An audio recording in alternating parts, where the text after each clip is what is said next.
Okay, let's start with the absolute wildest detail here. A restaurant in Homewood scored a 48 on its health inspection, Jefferson County's worst in 2026. That's not just a fail. That's a dumpster fire.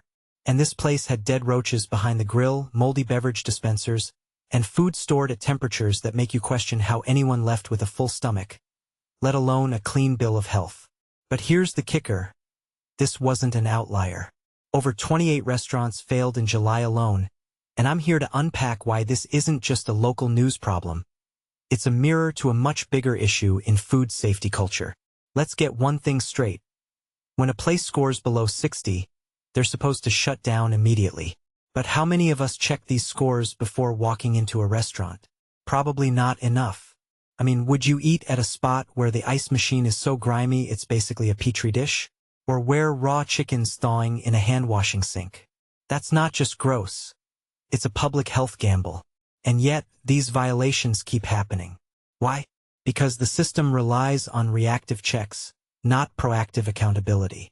Restaurants know they've got a buffer period before reinspection, so they play whack-a-mole until the next visit. Now, let's talk about the temperature violations because holy cow, this was everywhere. Beef at 51 degrees Fahrenheit? That's not room temperature. That's bacteria incubation chamber. And cooked chicken stored at 117 degrees Fahrenheit? It's not hot enough to stay safe, but warm enough to become a breeding ground for pathogens. But here's what fascinates me. These aren't complex fixes. Thermometers aren't rocket science. Date labels aren't a luxury. Yet, so many establishments treated these basics like optional homework. And guess who pays the price? The customers. Food poisoning isn't just a "you'll be fine in 24 hours" thing. It can hospitalize people or worse. So why are we treating these violations like minor infractions? Another angle? The human factor. Employees storing purses on cutting boards, expired food handler cards, and managers who literally don't have the training to run a kitchen. That's not just negligence. It's a culture of complacency. If your manager doesn't understand food safety, how can they enforce it? And don't even get me started on the unlabeled cleaning chemicals or medicine stored next to food. Who thinks this is acceptable? But here's the thing. This isn't unique to Alabama. These patterns pop up everywhere. The difference is how aggressively places enforce the rules. Some states publish scores in real time.